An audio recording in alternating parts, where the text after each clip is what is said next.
قال اللہ تبارک و تعالی لتجدن اشد الناس عداوة للذین آمنوا اليہود والذین اشرکوا ولتجدن اقربهم مودة للذین آمنوا الذین قالوا انا نصارى ذلك بأن منهم قسيسين ورهبانا وأنهم لا يستكبرون۔ آج کے درس میں 7ویں پارے کی منتخب آیات کا خلاصہ آپ کے سامنے پیش کیا جائے گا۔ 7ویں پارے کی ابتدا سے پہلے جہاں 6 پارے کا اختتام ہوتا ہے، کل کی آیت کریمہ جس پر کل کا درس اختتام ہوا، آپ نے اس آیت کریمہ میں یہ بات جان لی ہوگی کہ مسلمانوں کے سب سے کٹر دشمن سب سے پہلے یہود اور بتایا دوسرے نمبر پر مشرکین ہیں۔ وَلَتَجِدَنَّ أَقْرَبَهُمْ مَوَدَّةً لِلَّذِينَ آمَنُوا الَّذِينَ قَالُوا إِنَّا نَصَارَى، لیکن سب سے زیادہ مسلمانوں سے رغبت رکھنے والے یا قربت رکھنے والے، دوستی رکھنے والے اگر کوئی ہیں تو وہ لوگ ہیں جو یہ کہتے ہیں کہ انا نصارا، ہم نصرانی ہیں، ہم کرسچن ہیں۔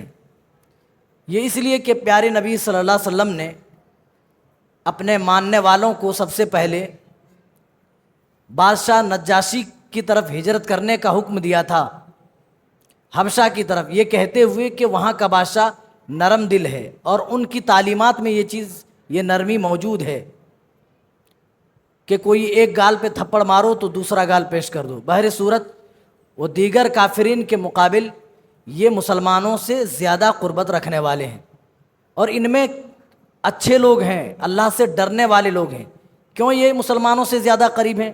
اللہ نے وہ وجہ بھی بیان فرمائی، ذالک بأنہم قسیسین، ان کے اندر قسیسین ہیں۔ قسیسین سے مراد ان کے علماء، ان کے خطباء، اور رہبان کہا، ان کے رہبان یعنی جو گوشہ نشینی کر کے عبادتوں میں مصروف رہتے تھے وہ ان میں موجود ہے۔ اور تیسری خاصیت ان کی یہ ہے لا یستکبرون، ان کے اندر تکبر نہیں ہے، کوئی اہنکار نہیں ہے، ان کے اندر بڑپن نہیں ہے۔ گویا کہ جن کے اندر بڑپن ہو، جن کے اندر اہنکار ہو، کہیں نہ کہیں وہ اللہ کی نگاہ میں ذلیل ہیں، وہ رسوا ہیں۔ یہود کیا کہتے تھے؟ نحن ابناء اللہ واحباؤ، ہم اللہ کے بیٹے ہیں اور اس کے چہیتے ہیں، اور اس پر وہ تکبر بھی کرتے تھے۔ لیکن اس کے بالمقابل نصارہ جو ہیں، جو کرسچن جو ہے، وہ ایسی بات نہیں کرتے تھے، جبکہ ان کے درمیان ایسی قوم بھی تھی جو اللہ کی آیتوں پر ایمان رکھتی تھی۔ چنانچہ یہاں سے 7ویں پارے کا آغاز ہو رہا ہے۔ وَإِذَا سَمِعُوا مَا أُنزِلَ إِلَى الرَّسُولِ تَرَىٰ أَعْيُنَهُمْ تَفِيضُ مِنَ الدَّمْعِ مِمَّا عَرَفُوا مِنَ الْحَقِّ، اے نبی آپ کے اوپر نازل کردہ آیات کو جب یہ سنتے ہیں، میرے رسول پر جو کچھ ہم نے آیتیں نازل کی، رسول پر نازل کردہ آیتوں کو جب یہ سنتے ہیں، تَرَىٰ أَعْيُنَهُمْ، تو آپ ان کی آنکھوں کو دیکھیں گے، ان کی آنکھیں آنسوؤں سے تر نظر آئیں گی، ان کی آنکھیں آپ کو اشکبار نظر آئیں گی، ان کی آنکھوں سے آنسوؤں کے قطرے ٹپک رہے ہوں گے۔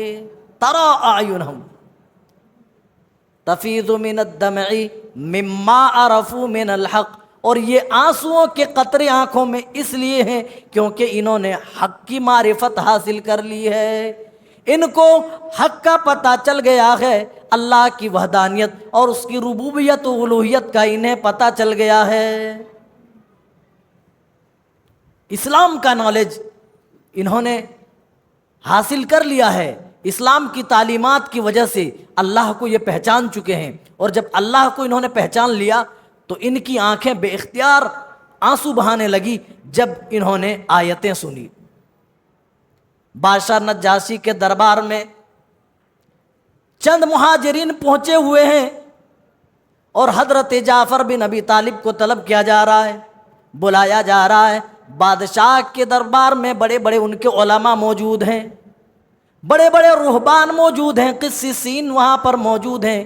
ان کی موجودگی میں بادشاہ نجاشی نے کہا، اے جعفر تم کیا پیش کرتے ہو، تمہارا دین کیا ہے، تمہارے دین کی تعلیمات کیا ہے، ہمارے سامنے واضح کرو، ہمارے سامنے پیش کرو، تم کس چیز کی تبلیغ کرتے ہو، کم از کم ہمیں تو معلوم ہونا۔ حضرت جعفر بن ابی طالب رضی اللہ تعالیٰ عنہ نے سورہ مریم کی چند آیات تلاوت فرمائی۔ کاف ہا یا عین صاد ذکر رحمت ربک عبدہ زکریا اذ نادى ربہ نداء خفیا قال رب انی وہن العظم منی واشتعل الرأس شیبا ولم اکن بدعائک رب شقیا۔ یہ سورت پڑھ کر کے دیکھیے، اتنی بہترین ردم کے ساتھ اللہ تعالیٰ نے اس سورت کا نزول فرمایا ہے۔ اس سورت کے اندر اللہ تعالیٰ نے حضرت عیسیٰ علیہ السلام کی ولادت معجزانہ طریقے پہ ہوئی اس کو ثابت کیا ہے، اور حضرت مریم حضرت عیسیٰ کی ماں کی پاک دامنی کا بھی اعلان کیا ہے۔ جب بادشاہ اور ان کے درباریوں نے، ان کے قسیسین اور ان کے رہبان نے، ان کے علماء نے یہ آیت کریمہ حضرت جعفر بن ابو طالب سے سنی، وہ رہ نہیں پائے، ان کے دل پسیج گئے اور ان کی آنکھوں سے آنسوؤں کے قطرے چھلک پڑے، جس کو اللہ تعالیٰ اس طریقے سے اس پارے کے آغاز میں بیان کر رہا ہے۔ وَإِذَا سَمِعُوا مَا أُنزِلَ إِلَى الرَّسُولِ، جب یہ رسول پر نازل کردہ آیتوں کو سنتے ہیں تو ان کی آنکھوں سے آنسوؤں کے قطرے چھلک پڑتے ہیں، ان کی آنکھوں میں دیکھیں گے بے اختیار آنسو نکل رہے ہیں، ان کی آنکھیں آنسوؤں سے تر آپ کو نظر آئیں گی، مما عرفوا من الحق، حق کو پہچان لینے کی وجہ سے۔ ان یقولوا، وہ کیا کہتے ہیں، وہ اپنے رب کے پاس کیا کہتے ہیں، اللہ کہہ رہا ہے مما عرفوا من الحق ان یقولون ربنا آمنا فاکتبنا مع الشاہدین، اے ہمارے پروردگار ہم ایمان لے آئے، ہم نے ایمان کی دولت قبول کر لی، فاکتبنا مع الشاہدین، تو اے اللہ تو ہمیں گواہی دینے والوں میں ہمارا نام لکھ لے، اے اللہ تصدیق کرنے والوں میں ہمارا شمار فرما لے، فاکتبنا مع الشاہدین۔ پھر معترضین کو یہ جواب بھی دیتے ہیں، جو لوگ نصارہ میں سے تھے اور جو ایمان نہیں لائے بلکہ ان کے ایمان لانے پر اعتراض کیا، تو انہوں نے ان اعتراضات پر جواب بھی دیا، کہنے لگے وَمَا لَنَا لَا نُؤْمِنُ بِاللَّهِ وَمَا جَاءَنَا مِنَ الْحَقِّ، بھلا ہم اس اللہ پر ایمان کیوں نہ لائیں، اس پروردگار کی طرف سے نازل کردہ حق کی طرف ہم اپنا ایمان کیوں نہ لائیں۔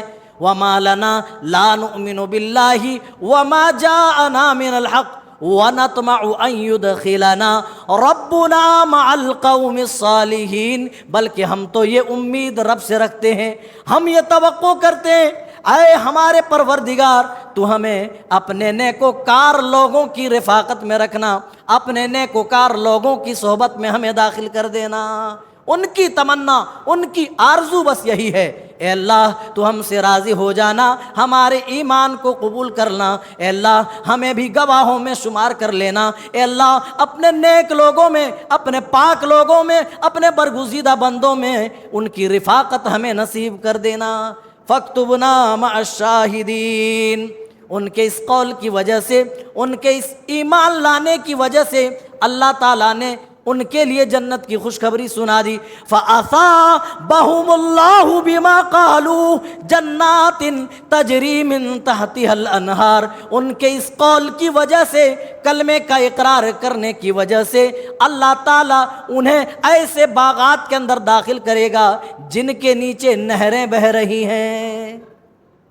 ابھی عمل نہیں کیے، ابھی کلمے کا اقرار ہوا، پتہ یہ چلا اگر صدق دل سے کوئی کلمے کا اقرار کر لے، اس کی توحید کو مان لے، اس کے ساتھ کسی کو شریک و ساجی نہ بنائے، کسی کو پارٹنر نہ بنانے کا اعلان کر دے، تو وہ اعلان کرنے پر بھی وہ اجر پائے گا۔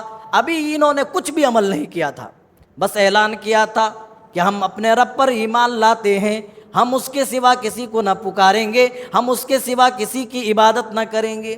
اللہ نے ان کی اس قول کی وجہ سے ان کے لیے جنت کی خوشخبری سنا دی، ہم ایسے باغات میں ان کو داخل کریں گے تجری من تحتی الانہار، جن باغات کے نیچے نہریں بہ رہی ہیں، خالدین فیہا، جن جنتوں کے اندر یہ ہمیشہ ہمیشہ رہیں گے۔ پھر جو لوگ ہماری آیتوں کا انکار کر رہے ہیں، اللہ کہہ رہا ہے ہم نے اس کو بھی بیان کیا، والذین کفروا وکذبوا بآیاتنا اولئک اصحاب النار، اور وہ لوگ جنہوں نے کفر کیا، وکذبوا بآیاتنا، اور ہماری آیتوں کو جھٹلایا، فاولئک اصحاب النار، پس وہ یہی لوگ ہیں جو در حقیقت جہنمی ہیں، یہی لوگ ہیں جو جہنم میں جانے والے ہیں۔ ورنہ جنہوں نے اللہ کے ایک ہونے کا اقرار کر لیا، اللہ کے توحید کی جس نے گواہی دی، ان کے لیے تو اللہ نے جنتوں کا وعدہ کر لیا۔ اس کے بعد اللہ تعالیٰ فرما رہا ہے اے ایمان والو، تم اپنے اوپر ان چیزوں کو حرام نہ کرو جن چیزوں کو اللہ نے تمہارے اوپر حلال کیا ہے۔ اس آیت کریمہ کے ضمن میں ایک حدیث میں آتا ہے کہ پیارے نبی صلی اللہ علیہ وسلم کے سامنے ایک شخص آیا اور کہنے لگا اللہ کے رسول، گوشت کھانے سے خواہشات نفس اور زیادہ بڑھ جاتی ہے، اس لیے میں نے اپنے اوپر گوشت کو حرام کر لیا ہے۔ بعض صحابہ نیکی اور تقوی، اجر و ثواب کے لیے دنیا ترک کرنے کی بات کرتے تھے کہ ہم دنیا داری نہیں کریں گے، ہم شادی بیاہ نہ کریں گے۔ کتنے ایسے صحابہ تھے جنہوں نے اپنی بیویاں چھوڑ رکھی تھی۔ پیارے نبی صلی اللہ علیہ وسلم کو جب معلوم ہوا تو آپ نے بتایا جو دین میں لے کر آیا ہوں، جس دین کے تم متبع اور پیروکار ہو، اس دین کے اندر رہبانیت نام کی کوئی چیز نہیں ہے۔ کسی کو یہ اجازت نہیں کہ دنیا داری چھوڑ کر، گھر بار چھوڑ کر کسی جنگل میں جائے، پہاڑ کے اوپر جائے، چھوٹی سی ایک کٹیا بنا لے، بس اللہ کی یاد میں مصروف ہو جائے، یہ اجازت نہیں۔ تمہیں دنیا داری بھی کرنی ہے، تمہیں اپنے بچوں کے حقوق کی ادائیگی بھی کرنی ہے، بیوی کا حق بھی دینا ہے، تمہارے جسموں کے اوپر خود حق ہے، ان تمام حقوق کی ادائیگی بھی کرنی ہے، اور اللہ کا بھی حق ادا کرنا ہے۔ جی چاہ رہا اس سلسلے میں ایک روایت آپ کے سامنے پیش کروں جو صحیح مسلم کے اندر ہے۔ حضرت انس ابن مالک رضی اللہ تعالیٰ عنہ ہیں، کہتے ہیں جاء ثلاثۃ رہط الی بیوت ازواج النبی صلی اللہ علیہ وسلم، کہ 3 لوگ نکلے۔ کہاں نکلے؟ الی بیوت ازواج النبی صلی اللہ علیہ وسلم، نبی صلی اللہ علیہ وسلم کی بیویوں کے گھروں کی طرف۔ کس لیے؟ مقصد کیا تھا؟ یسألون عن عبادت النبی صلی اللہ علیہ وسلم، نبی صلی اللہ علیہ وسلم کی عبادتوں کے بارے میں جانکاری جٹانے کے لیے کہ اللہ کے رسول کتنی عبادتیں کرتے ہیں، چلو چل کر آپ کی بیویوں سے پوچھ لیا جائے۔ مسجد میں دن میں ہوتے ہیں، دن کا عمل ہم تو دیکھتے ہیں، لیکن رات کے وقت آپ اپنے گھر میں ہوتے ہیں، کتنی عبادت کرتے ہیں، کتنی دیر سوتے ہیں، کتنی دیر آرام فرماتے ہیں، بال بچوں میں، بیوی بچوں میں کتنا وقت دیتے ہیں، ہمیں معلوم نہیں، چلو چل کر کے نبی کی بیویوں سے دریافت کر لیتے ہیں۔ یہ تینوں نکلے اور نبی صلی اللہ علیہ وسلم کے ازواج کے گھروں کی طرف یہ لوگ گئے۔ اس وقت غالباً اما عائشہ تھیں یا کوئی اور دوسری بیوی تھی۔ جو نبی صلی اللہ علیہ وسلم کا عمل و معمول تھا بتا دیا گیا کہ آپ اتنا جاگتے ہیں، اتنا اٹھتے ہیں، اتنا بیوی بچوں میں ٹائم دیتے ہیں، اتنا سوتے ہیں، اتنا پھر جاگتے ہیں۔ سارا جو آپ کا معمول تھا پوری لسٹ آپ کے سامنے، ان تینوں کے سامنے امہات المومنین میں سے کسی نے بتا دیا۔ یہ تینوں گھر سے باہر نکلے اور حدیث کے الفاظ پر غور کیجئے میرے بھائیوں، ہم رمضانی مسلمان بنے ہوئے ہیں، جیسے برسات کا موسم آتا ہے، جیسے ہی بارشیں نازل ہوتی ہیں، بہت سارے میڈک جہاں جن گڑھوں میں کے اندر پانی جمع ہو جاتا ہے، گڑھوں کے اندر سے میڈک ٹرٹرانے لگتے ہیں۔ رمضان کا مہینہ آتا ہے، ہم میڈکوں کی طرح مسجد میں آ تو جاتے ہیں، لیکن برقرار ہم مسجدوں میں نہیں رہتے۔ عید کا چاند نظر آنے کے بعد ہم بھی مسجدوں سے بھاگ جاتے ہیں۔ میرے بھائیوں، صحابہ کا عمل کیا تھا؟ یہ تینوں باہر نکلے اور کہنے لگے تقالوہا، یہ تو بہت تھوڑا عمل ہے، نبی کا عمل دیکھا، نبی کے عمل کی جانکاری جب دی گئی تو کہا یہ تو بہت تھوڑا ہے، یہ تو بہت کم ہے۔ تو دوسرا کہنے لگا ارے کیوں نہ کم ہو، وہ تو نبی ہے، نبی اتنا بھی عمل نہ کرے تب بھی بخشائے ہیں، تب بھی اللہ تعالیٰ نبی کو جنت دے کر کے رہے گا، لیکن ہم جنتی نہیں ہیں، ہمیں اگر جنت کے اندر جانا ہے تو نبی سے زیادہ عمل کرنا پڑے گا۔ یہ تینوں باہر نکلے اور تینوں نے عہد کیا۔ پہلے نے کہا نوٹ کر لو، لکھ لو میری بات، انی اصلی اللیل ابدا، میں رات بھر نماز پڑھوں گا، میں کبھی سوؤں گا نہیں۔ دوسرے نے کہا تو میری بات بھی نوٹ کر لو، انی اصوم ولا افطر، میں پیدر پہ روزہ رکھتا چلا جاؤں گا، کبھی افطار نہیں کروں گا، یعنی کبھی چھوڑوں گا نہیں، جس کو صوم وصال کہا جاتا ہے۔ جمعہ، سنیچر، اتوار، سوموار، منگل، بدھ، اس طرح نفلی روزے رکھنے کی اجازت ہماری شریعت میں نہیں ہے۔ پیارے نبی صلی اللہ علیہ وسلم نے روزہ رکھنے کا بھی آپ نے طریقہ بتایا، کسی کو اجازت نہیں کہ وہ صوم وصال کرے۔ اور تیسرے نے کہا میری بات بھی نوٹ کر لو، تم دن میں نماز پڑھنے اور رات میں نماز پڑھنے اور دن میں روزہ رکھنے کی بات کرتے ہو، میری بھی بات نوٹ کر لو، انی لا اتزوج النساء، میں تو شادی ہی نہیں کروں گا، کیونکہ شادی کروں تو بیوی آئے گی تو بچے پیدا ہوں گے، اور جب بچے پیدا ہوں گے تو کمانے دھمانے کی فکر ہوگی، تو مجھے عبادت میں ڈسٹرب ہوگا، شادی ہی ترک کر دوں گا، شادی ہی چھوڑ دوں گا، تاکہ میں نو ٹینشن ہو کر اللہ کی عبادت کر سکوں۔ او لوگو، میرے بھائیوں، گرچہ طریقہ غلط تھا لیکن ذرا سوچو وہ نیکیوں کے کتنے حریص تھے، وہ کس طرح نیکیوں کے طلبگار تھے، وہ کتنا زیادہ نیکی کمانا چاہتے تھے۔ پیارے نبی صلی اللہ علیہ وسلم تک یہ خبر جاتی ہے، آپ نے فرمایا انتم الذین قلتم کذا و کذا، کیا تم ہی لوگ ہو جو ایسا ایسا کہہ رہے تھے، دن بھر روزہ رکھنے کی بات کر رہے تھے، رات بھر نماز پڑھنے کی بات کر رہے تھے، شادی اور نکاح ترک کرنے کی بات کر رہے تھے؟ تینوں صحابہ نے اپنی گردنیں جھکا لی، کہا ہاں اللہ کے رسول، ہم ہی تھے جو ایسا ایسا کہہ رہے تھے۔ کیا غلط کہا؟ آپ تو نبی ہیں، آپ اتنا بھی عمل نہ کریں تب بھی بخشائے ہیں، تب بھی اللہ تعالیٰ آپ کو جنت دے گا۔ قد غفر لک ما تقدم من ذنبک وما تاخر، آپ کے تو اگلے پچھلے گناہ سارے اللہ نے معاف کر دیے، آپ اتنا بھی عمل نہ کریں تب بھی بخشائے۔ لیکن اللہ کے رسول، ہم تو نبی نہیں ہیں، ہم تو رسول نہیں ہیں، لہٰذا ہمیں جنت میں جانے کے لیے آپ سے زیادہ عمل کرنا پڑے گا۔ آپ نے فرمایا اما واللہ انی لاخشاکم للہ واتقاکم لہ لاکنی اصوم وافطر اصلی وارقد واتزوج النساء، سنو میں تم سب سے زیادہ اللہ سے ڈرنے والا ہوں، تم سب سے زیادہ میرے دل کے اندر خوف الہی ہے، اس کے باوجود بھی انی اصوم وافطر اصلی وارقد واتزوج النساء، میں نماز پڑھتا بھی ہوں اور میں چھوڑتا بھی ہوں۔ نفلی نماز کی بات ہو رہی ہے، بے نمازی خوش نہ ہو جائیں۔ اصلی وارقد، میں نماز بھی پڑھتا ہوں، نماز چھوڑتا بھی ہوں، یعنی میں آخری ٹائم پہ اٹھتا ہوں، پہلے سو لیتا ہوں، آنکھوں کو حق دیتا ہوں۔ پھر ایسا بھی نہیں کہ میں پڑھتے رہتا ہوں، دن میں بھی پڑھتا ہوں، راتوں میں بھی پڑھتا ہوں، بلکہ بیوی بچوں میں بھی ٹائم دیتا ہوں۔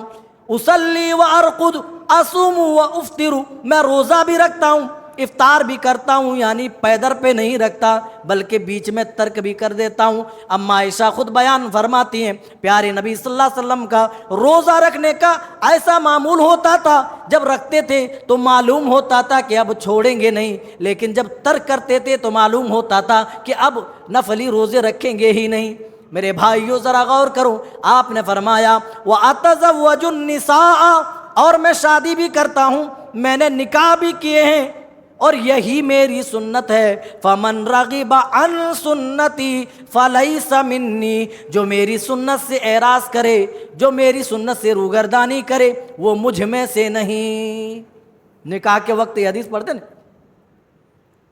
النکاح من سنتی فلیس منی، ہے نا، نکاح میری سنت ہے، جو اس سنت سے روگردانی کرے، اعراض کرے، وہ مجھ میں سے نہیں ہے۔ تو اسلام کے اندر کہنے کا مطلب یہ ہے کہ رہبانیت نہیں ہے، لا رہبانیت فی الاسلام، اسلام کے اندر گوشہ نشینی نہیں ہے کہ دنیا سے کٹ جائے، بال بچوں کے حق کی پرواہ نہ کرے، بیوی کے حقوق کی پرواہ نہ کرے اور جا کر گوشہ نشینی اختیار کر کے رب کی عبادتوں میں مصروف ہو جائے، پھر ایسا کرنا پھر کیا کمال ہے؟ میرے بھائیوں، فرشتے کیا کافی نہیں تھے؟ تمہیں دنیا کے معاملات بھی اور دنیا والوں کے حقوق کی ادائیگی بھی کرنی ہے اور اللہ کا بھی حق ادا کرنا ہے۔ یہی اللہ بندوں کو کہہ رہا ہے، اے ایمان والو لا تحرموا طیبات ما احل اللہ لکم، اللہ نے جس چیز کو تمہارے اوپر حلال کیا ہے تم اپنے اوپر اس چیز کو حرام کیوں کرتے ہو؟ لما تحرم ما احل اللہ لک۔ ایک مرتبہ پیارے نبی صلی اللہ علیہ وسلم نے بھی کہہ دیا تھا کہ میں آج سے شہد نہیں پیوں گا، تو اللہ تعالیٰ نے آسمانوں کے اوپر سے آیت نازل فرما دی تھی، یا ایھا النبی لما تحرم ما احل اللہ لک، آپ اپنے اوپر وہ چیز کیوں حرام کرتے ہیں؟ آپ اللہ کے حلال کردہ چیز کو حرام کیوں کرتے ہیں؟ تبتغی مرضات ازواجک، آپ بیویوں کی رضامندی حاصل کرنا چاہتے ہیں، اس لیے آپ اپنے اوپر شہد حرام کر رہے ہیں۔ تو کسی کو بھی اجازت نہیں کہ رب کے حرام کردہ چیز کو حلال کرے، یا کوئی چیز حلال ہے تو اس کو حرام کرے، دونوں چیزوں کی ممانعت ہے۔ وَلَا تَعْتَدُوا، اور اللہ نے آگے کہا کہ تم حد سے تجاوز مت کرو۔ گویا کہ اللہ نے احکام نازل فرما کر ایک حد کھینچ دی، ایک ریڈ لائن اللہ تعالیٰ نے ڈال دی اور کہا کہ اس ریڈ لائن سے تم آگے نہ جاؤ، اس حد کو تم عبور نہ کرو۔ وَلَا تَعْتَدُوا إِنَّ اللَّهَ لَا يُحِبُّ الْمُعْتَدِينَ، کیونکہ حد سے تجاوز کرنے والے کو، حد سے زیادہ بڑھ جانے والے کو اللہ تعالیٰ پسند نہیں کرتا۔ پھر حکم دیا جا رہا ہے، اے ایمان والو ٹھیک ہے تم حلال چیزوں کو حرام نہ کرو، اب ایک کام کرو، کلوا مما رزقکم اللہ حلالا طیبا، اللہ نے جو پاک چیزیں تمہارے لیے حلال کی ہے ان چیزوں میں سے کھاؤ۔ اللہ نے جو تمہیں پاک چیزوں کی شکل میں روزی دی ہے اس میں سے کھاؤ، اور لوگوں پاک کھانے کا حکم دیا جا رہا ہے۔ ایک حدیث میں پیارے نبی صلی اللہ علیہ وسلم نے فرمایا، ان اللہ طیب لا یقبل الا طیبا، اللہ پاک ہے اور اپنی بارگاہ میں پاک ہی چیز کو قبول کرتا ہے۔ اللہ اکبر۔ آج ہمیں اس بات کی پرواہ نہیں، ہم جو مال کما رہے ہیں، ہم جو روزی حاصل کر رہے ہیں، وہ پاک ہے یا ناپاک، وہ حلال ہے یا حرام۔ پیارے نبی کا وہ فرمان یاد آتا ہے، آپ نے فرمایا تھا، لَيَأْتِيَنَّ عَلَى النَّاسِ زَمَانٌ لا يبال المرء بما اخذ المال امن حلال امن حرام، قرب قیامت لوگ کچھ بھی پرواہ نہیں کریں گے کہ جو کچھ وہ مال حاصل کر رہا ہے، جو کچھ وہ روزی حاصل کر رہا ہے، وہ حرام طریقے سے یا حلال طریقے سے، امن حلال امن حرام، انہیں پرواہ نہیں ہوگی۔ ہم میں سے اکثر و بیشتر کو آج اس کی پرواہ نہیں ہے۔ ہماری سوچ، ہماری منشا یہ ہو گئی ہے کہ بس مال آنا چاہیے، بس ہمارا پیٹ بھرنا چاہیے۔ میرے بھائیوں، سب کچھ دنیا نہیں ہے، اسی لیے حکم دیا جا رہا ہے، اے میرے بندو ہم نے تمہارے لیے جو پاک چیزیں حلال کی ہیں اس میں سے کھاؤ، ہم نے جو تمہیں روزی دی ہے اس میں سے تم کھاؤ۔ اور پیارے نبی بھی کہہ رہے ہیں، اللہ پاک ہے اور اپنی بارگاہ میں پاک ہی چیز کو قبول فرماتا ہے۔ لا يقبل الا طیبا، اللہ صرف پاک ہی قبول کرتا ہے۔ پھر آپ نے آیت کریمہ کی تلاوت فرمائی، اللہ تعالیٰ نے جس میں رسولوں کو حکم دیا، یا ایھا الرسول کلوا من الطیبات واعملوا صالحا، اے اللہ کے رسولو، اے اللہ کے بھیجے ہوئے نبیوں، تم پاک روزی حاصل کرو، حلال روزی میں سے کھاؤ۔ او میرے بھائیوں، جب اللہ تعالیٰ نبیوں کو پاک روزی کھانے کا حکم دے رہا ہے، حلال کمائی کا حکم دے رہا ہے، تو ہمیں اور آپ کو کیوں نہیں دے گا؟ ہمیں اور آپ پر کیا ضروری نہیں ہے کہ ہم حلال کمائی کھائیں؟ وہی حکم پھر اللہ تعالیٰ مومنوں کو بھی دے رہا ہے، وَإِنَّ اللَّهَ أَمَرَ الْمُؤْمِنِينَ بِمَا أَمَرَ بِهِ الْمُرْسَلِينَ، جو کچھ نبیوں کو حکم دیا گیا کھانے کے تعلق سے، روزی کے تعلق سے، بندوں کو بھی یہی حکم دیا جا رہا ہے، مومنوں کو بھی یہی حکم دیا جا رہا ہے، مسلمانوں کو بھی یہی فرمان سنایا جا رہا ہے، یا ایھا الذین آمنوا کلوا من طیبات ما رزقناکم، پاک چیزیں جن کو اللہ نے تمہیں روزی کی شکل میں عطا کی ہے اس میں سے کھاؤ۔ تو گویا کہ جن چیزوں کی تعلیم اللہ نے نبیوں کو دی وہی چیزیں بقیہ تمام مسلمانوں کو دی کہ اے مسلمانوں تم حلال روزی اختیار کرو۔ پھر آپ نے ایک ایسے شخص کا ذکر کیا، ثم ذکر رجل اشعث اغبر یمد یدیہ الی السماء، ایسا آدمی جو گرد و غبار میں اٹا ہوا ہو، جس کے کپڑے میلے کچیلے ہوں، جس کے بال پراگندہ ہوں، یعنی سفر سے آیا ہوا شخص ہو۔ اشعث اغبر کے الفاظ سے یہی ثابت ہوتے ہیں۔ یمد یدیہ الی السماء، پھر وہ آسمان کی جانب اپنے دونوں ہاتھوں کو بلند کرتا ہے اور کہتا ہے یا ربی، اے میرے پروردگار میری یہ دعا سن لے، میری یہ دعا سن لے، میری یہ دعا سن لے۔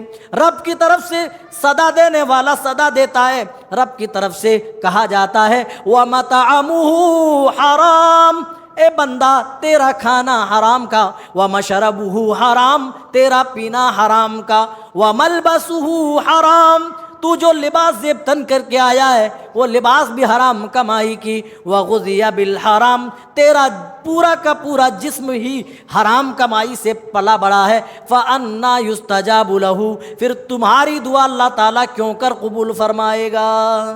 پتہ یہ چلا دعا کی قبولیت میں سب سے بڑی رکاوٹ حرام کمائی ہوتی ہے میرے بھائیو۔ اسی لیے حلال کمائی اگر ہم اختیار کریں گے، اگر ہماری زندگی میں حلال کمائی آئے گی تو ہم رب کی بارگاہ میں مستجاب الدعوات بنیں گے، جو کچھ مانگیں گے اللہ تعالی ہماری دعائیں تب قبول فرمائے گا۔ آگے بڑھیے، پھر اللہ تعالیٰ قسم کی بات کر رہا ہے۔ قسم کی 3 قسمیں ہیں، پہلے اس بات کی وضاحت ہو جائے۔ قسم کی 3 قسمیں ہیں۔ ایک قسم لغو ہے۔ قسم لغو کون سا قسم ہے؟ آدمی بغیر ارادہ اور بغیر نیت کے ایسے ہی بات پر قسم کھا دیتا ہے، تکیہ کلام کے طور پر، اللہ قسم ایسا، اللہ قسم ایسا، اللہ قسم ایسا، تو یہ قسم لغو ہے، اس کی پکڑ نہیں ہے۔ لا یؤاخذکم اللہ باللغو، اللہ قسم لغو کو پکڑتا نہیں ہے، مؤاخذہ نہیں کرتا۔ ولیکن یؤاخذکم بما عقدتم الایمان، لیکن ان قسموں پر مؤاخذہ ہوگا جن قسموں کو تم جن قسموں میں تاکید کے ساتھ قسم کھاتے ہو۔ اپنے بات کو مؤکد کرنے کے لیے، وزن دینے کے لیے آدمی قسم کھاتا ہے، یہ کیا ہے؟ قسم مؤکد۔ اور ایک ہے تیسری قسم قسم غموس، وہ قسم ہے جس کے ذریعے سے جھوٹی قسم کھا کر کے دوسروں کو گمراہ کیا جاتا ہے۔ قسم غموس میں دیکھیے کوئی کفارہ نہیں ہے، یہ سب سے بڑی برائی ہے کہ آدمی کوئی قسم کھائے اور جھوٹی قسم کھا کر کے لوگوں کو غلط چیز پر ابھارے، جھوٹی قسم کھا کر کے، لیکن اس کے اوپر کفارہ نہیں ہے۔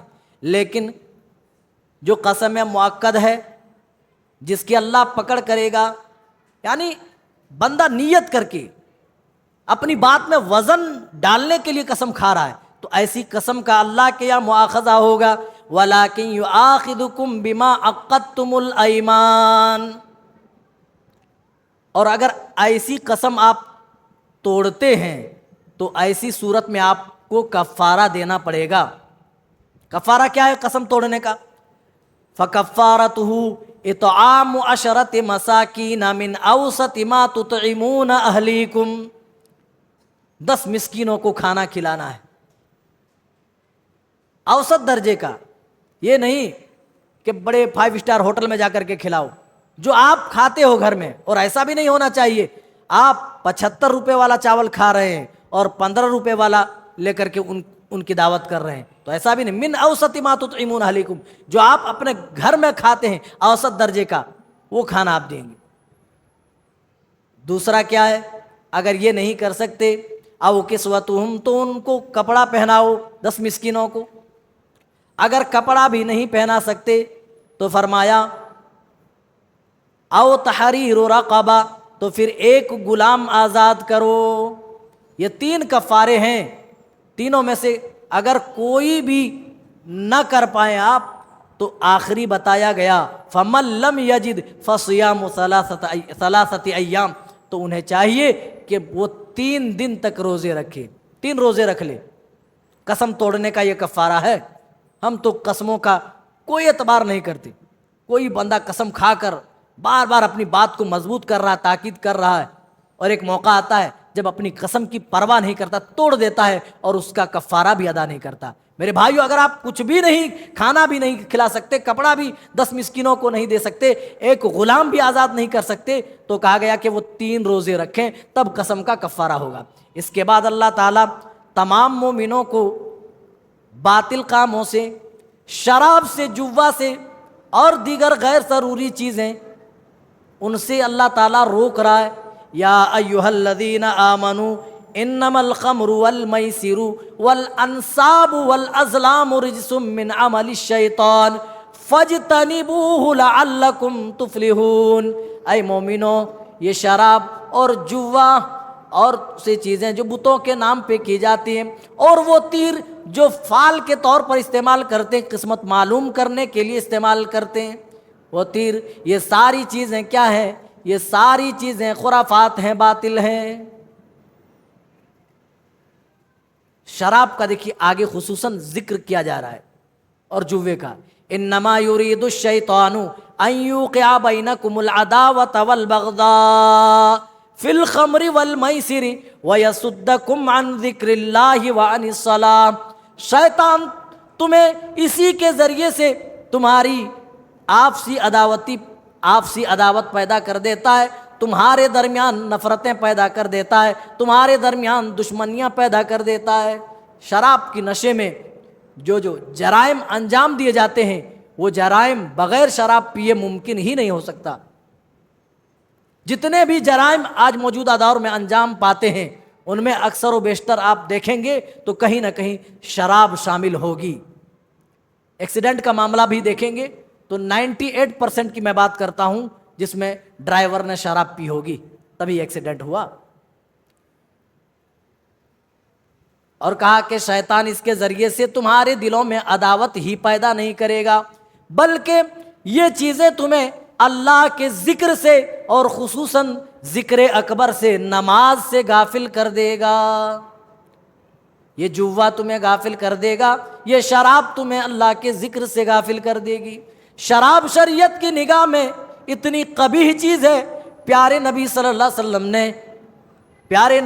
وسلم نے شراب کی حرمت کے بعد آپ نے فرمایا لا يشربن ناس من امت الخمر یسمونہا بغیر اسمہا. میری امت کے کچھ لوگ شراب کا نام بدل کر کے پیئیں گے، شراب کا نام چینج کر دیں گے. آج کوئی پیتا ہے، ان سے پوچھو کیوں پیتے ہو؟ ارے بہت غم ہے، بہت دکھ مصیبت ہے، یہ مصیبتیں بھلانے کے لیے، غم بھلانے کے لیے پی رہا ہوں. کسی اور سے پوچھو کیوں پیتے ہو تو وہ کہے گا مجھے نیند نہیں آتی اس لیے میں پیتا ہوں. گویا کہ وہ شراب نہیں رہی، وہ نیند کی دوا ہو گئی. جس سے بھی پوچھو کوئی نہ کوئی جواز وہ پیش کرے گا، میں اس لیے پی رہا ہوں کہ میرا یہ کام نہیں ہوتا، میں غم میں ڈوبا ہوں اس لیے پی رہا ہوں، نیند نہیں آتی اس لیے پی رہا ہوں، یہ پینے سے میرا یہ کام ہوتا، وہ ہوتا، ایسا ہوتا، وہ ایسا ہوتا. اور آپ دکانوں پہ جا کر کے دیکھیں، نشہ آور چیزیں چھوٹی چھوٹی پیکٹوں میں سستے داموں میں آج دستیاب ہیں. یہ شراب کی شکلیں ہیں، چھوٹی چھوٹی پیکٹوں میں، خوبصورت پیکٹوں میں سستے داموں پہ دستیاب ہیں. اور ہمارے یہ نوجوان جو قوم کے سب سے قیمتی سرمایہ ہیں، انہیں خرید کر اپنا روپیہ، پیسہ اور اپنی صحت و تندرستی برباد کر رہے ہیں. آپ نے فرمایا تو میری امت میں کچھ لوگ ایسے ہوں گے یسمونہا بغیر اسمہا، جو شراب کا نام بدل کر کے پیئیں گے. کسی نے جام رکھ دیا، کسی نے نیند کی دوا رکھ دی، کسی نے کچھ رکھ کر کے اپنا کام چلا رہا، وہ شراب پی رہا ہے. پیارے نبی صلی اللہ علیہ وسلم نے جب شراب کی حرمت اپنے صحابہ کو سنائی، شراب ایک دم سے حرام نہیں ہوئی. اللہ کو معلوم تھا عرب کے اندر شراب تمام لوگوں کی گھٹیوں میں پلی ہوئی ہے. ہم کہیں مہمانی میں جاتے ہیں تو ہمیں چائے پیش کی جاتی ہے یا کافی پیش کی جاتی ہے. وہ جب مہمانی کے طور پر کہیں جاتے تھے تو وہ عزت اور احترام کے طور پر شراب پیش کرتے تھے.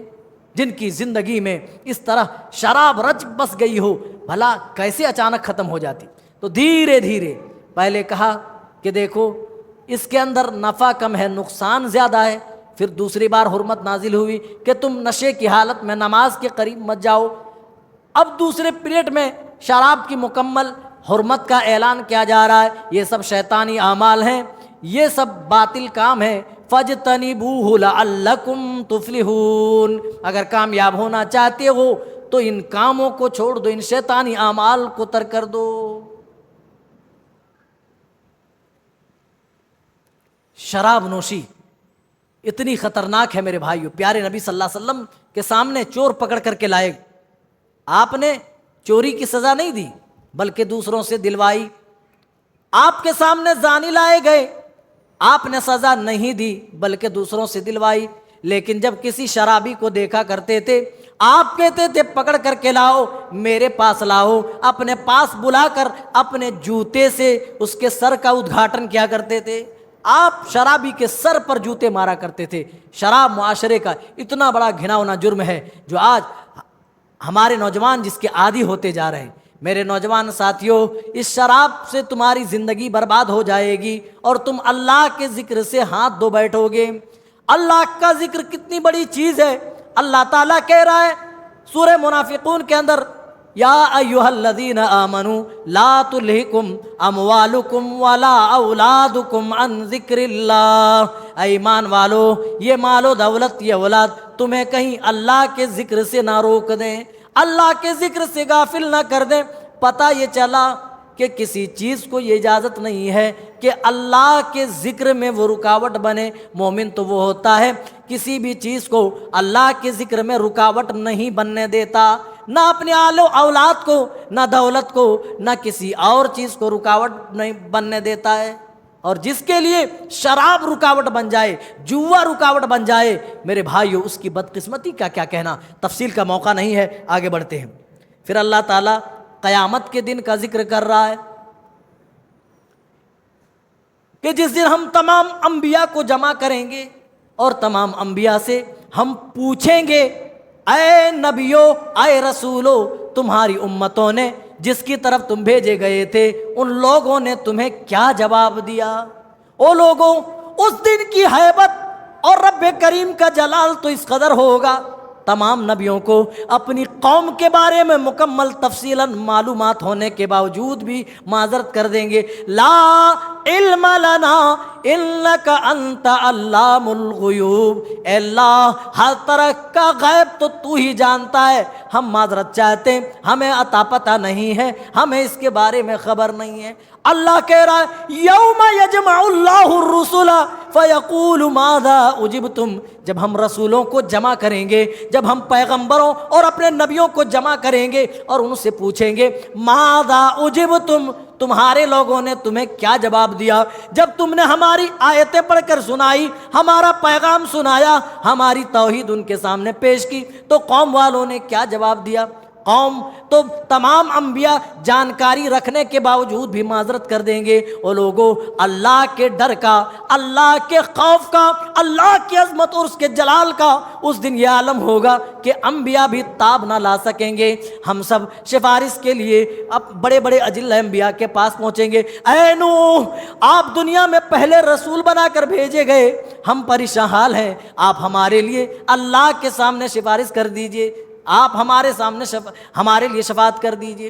وہ کہیں گے نفسی نفسی، اے لوگوں، اللہ آج اتنا غصہ ہے، اس قدر غصہ ہے، اس قدر جلال میں ہے کہ میں خود اپنی جان کی فکر کر رہا ہوں، میرے اندر تاب نہیں کہ میں رب سے جا کر تمہارے لیے میں بات کروں۔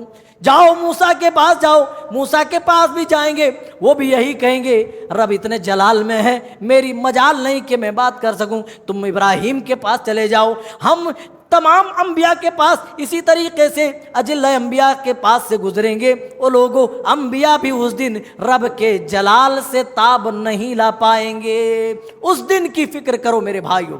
اماں عائشہ فرماتی ہیں پیارے نبی صلی اللہ علیہ وسلم نے ارشاد فرمایا تحشر الناس یوم القیامت حفاتا عراتا غرلا، قیامت کے دن تم سب ننگے جسم، ننگے پیر اور غیر مختون جمع کیے جاؤ گے۔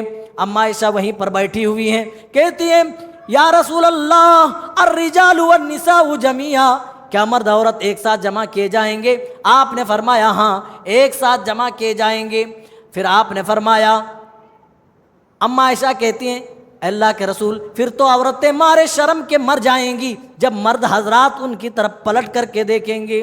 پیارے نبی نے فرمایا الامر اشد ان یہمہم ذاک، اے عائشہ تم کہتی ہو ایک ساتھ اکٹھا ہوں گے، ہاں اکٹھا ہوں گے عائشہ، ہاں کسی کے جسم میں لباس نام کی کوئی چیز نہ ہوگی۔ عائشہ تم کہتی ہو مرد حضرات عورتوں کی طرف دیکھیں گے، نہیں عائشہ معاملہ کہیں اس سے بھی زیادہ سخت ہوگا، اتنی بھی کسی کو پرواہ نہ ہوگی، اتنی بھی اجازت نہ ہوگی کہ کوئی کسی کی طرف نگاہ اٹھا کر کے بھی دیکھ سکے۔ اس دن کی حالت کیا ہوگی میرے بھائیوں، ہم سب کو اس دن کی فکر کرنی چاہیے۔ اور آگے بڑھیں،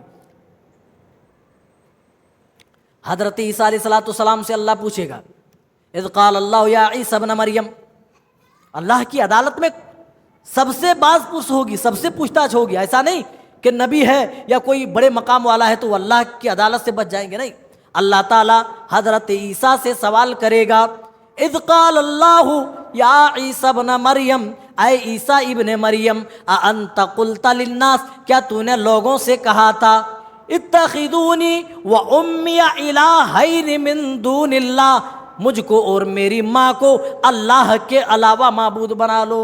کیا تم نے کہا تھا کہ مجھ کو اور میری ماں کو اللہ کے علاوہ معبود بنا لو؟ عیسیٰ علیہ السلام جواب دیں گے سبحانک، اللہ تو پاک ہے، اللہ ما قلت لہم الا ما امرتنی بہ، میں نے تو وہی کہا ہے جس کا تو نے حکم دیا ہے، بھلا میں ایسی بات کیوں کروں جن باتوں کا میرے اندر کوئی حق نہیں ہے، ان باتوں کو میں کیسے کہہ سکتا ہوں؟ اے اللہ تو پاک ہے، اور جو کچھ میں نے کہا ہے اس کو تو بخوبی جانتا ہے، تو غیب کی جانکاری رکھنے والا ہے۔ اللہ میں ایسا کیسے کہہ سکتا ہوں؟ حضرت عیسیٰ علیہ السلام اپنی قوم کے لیے جو دعا کر رہے ہیں اللہ تعالیٰ اس کو بھی اسی پارے میں بیان کر رہا ہے ان تعذبہم فإنہم عبادک، اے اللہ اگر تو انہیں عذاب دے فإنہم عبادک، تو یہ تیرے بندے ہیں، تیرا ادھیکار ہے، تو انہیں عذاب دے سکتا ہے۔ وَإِن تَغْفِرْ لَهُمْ، لیکن اے رب ذوالجلال تو اگر میری امت میں ان کو معاف کر دے، فَإِنَّكَ أَنْتَ الْعَزِيزُ الْحَكِيمُ، اے اللہ تو ہی تو غالب حکمتوں والا ہے، تیری شان میں کیا کمی آ جائے گی؟ اے اللہ تیرے رحم و کرم میں کون سی کمی آ جائے گی؟ تو چاہے تو انہیں عذاب دے، لیکن تو معاف کر دے تو تیری رحمت کم ہونے والی نہیں۔